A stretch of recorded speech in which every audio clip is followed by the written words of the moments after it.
ये इवेंट जो है ना ये अच्छा खेलने के लिए नहीं जीतेगा, कोई बुरा खेलेगा वो जीतेगा। जो बुरा खेलेगा वो जीतेगा, उसको कप मिलेगा मुझे लग रहा है। जो मतलब बुरा खेलने का मुकाबला हो रहा है। इसमें एक चीज आप देखें, इसमें एक चीज देखें, अब जिस तरह T20 मतलब क्रिकेट आगे चलती जा रही है ना, तो वैसे वैसे आपके जो मिडिल ऑर्डर के स्ट्रॉन्ग प्लेयर हुआ करते हैं, जिस तरह विलियमसन है, जॉन रूट है, विराट कोहली है, ये जो स्मिथ है, मतलब जो T20 के हिसाब से मिडिल ऑर्डर जिन्होंने संभाला होता है, जो स्ट्रॉन्ग थे, उन वो सब बाहर हो गए। ठीक है, अब T20 क्रिकेट ऐसी जगहों पे चली गई है कि बस अब मारो और बस चैंपियन बन जाओ, क्योंकि अब स्ट्राइक रेट की तरफ सारे चले गए। बट साउथ अफ्रीका ने तो आज उसको डिफाई किया था। नहीं किया है, मैं वो बात नहीं कर रहा। देखिए उन्होंने इस वजह से दिखाया कि क्योंकि जिन 3 प्लेयर्स ने रन किए वो भी तेज खेलने वाले, लेकिन उन्होंने बताया कि नहीं यार अभी भी T20 क्रिकेट के अंदर ऐसे प्लेयर चाहिए जो इस तरह खेल सके। और इस पूरे T20 वर्ल्ड कप में आप देखें सारे एक्सपोज हो रहे हैं, मिडिल ऑर्डर में सब एक्सपोज हो रहे हैं। ठीक है ना, सब हो रहे हैं। अच्छा देखें, आप ये कह रहे हैं ना कि मिडिल ऑर्डर में सब एक्सपोज हो रहे हैं, मिडिल ऑर्डर वाले, इसीलिए तो पाकिस्तान मिडिल ऑर्डर में मिडिल ऑर्डर रखता ही नहीं है, सारे ओपनर रखता है। नहीं मिडिल ऑर्डर रखता है, लेकिन उसको बेचता नहीं है। अच्छा, मैं ऐसे ही स्टैट्स की बात हो रही थी तो ऐसे ही याद आ गया मुझे कि अगला मैच है पाकिस्तान का, कहां? पाले केले में। पाले केले में किसने सेंचुरी मारी है?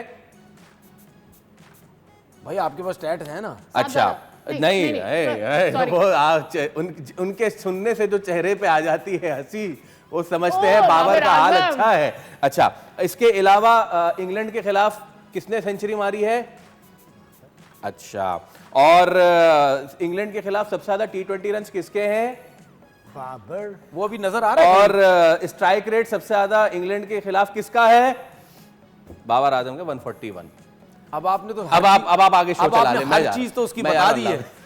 हाँ जी, अब आपने हर चीज तो उसकी बता दी। अब ये सारे ओपन में रन हुए हैं। हाँ जी, ठीक है ना। अब देखना ये ना कि मिडिल ऑर्डर में क्या होगा, चौथे नंबर पे आएगा नहीं आएगा। अगर हम अच्छा खेल गए, पता नहीं उसको बैटिंग पे भेजते नहीं भेजते, लेकिन हमें जरूर देखें, हमें उसको जरूर यूज करना है। हमें उसको जरूर यूज करना है, क्योंकि थोड़ा सा हमारे जो कोचेज है ना, कोच जो है माइक एसन, ये भी लगता है वही बात हम करते हैं, सोच के आए हुए होते हैं, इनको भी थोड़ी सी वर्किंग करने की जरूरत है।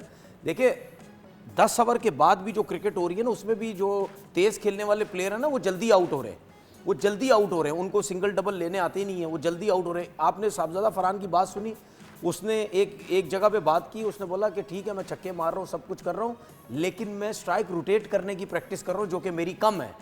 स्ट्राइक रोटेट करने की प्रैक्टिस कर रहा हूँ, जो मैं चाहता हूँ कि ये भी थोड़ी सी बेहतर हो जाए। छक्के तो मैं मार सकता हूँ। तो 10 ओवर के बाद, स्पेशली 8 या 10 ओवर के बाद जो स्पिनर का रोल होता है ना, उसमें फिर ऐसा प्लेयर ज़रूरी है कि बाबर आके खेले। लेकिन मेरी बाबर से एक रिक्वेस्ट है कि भाई आपकी कहीं जल्दी बैटिंग आ जाती है तो आपको भी साहबजादा फरहान करने की जरूरत नहीं है। आप अपना सेंसिबल खेलो, जो गेम सिचुएशन मांगती है वो खेलो। ये जो सोशल मीडिया वाले, इनको भूल जाओ, वो जो बोल रहे हैं आपके बारे में, आप अच्छा भी कर रहे हो तो बुरा बोल रहे हैं ना। आप सिचुएशन के हिसाब से जो डिमांड कर रही है वो खेलो। प्रॉब्लम सारी। सब्सक्राइब करें और बेल दबाएं ताकि कोई खबर रह न जाए।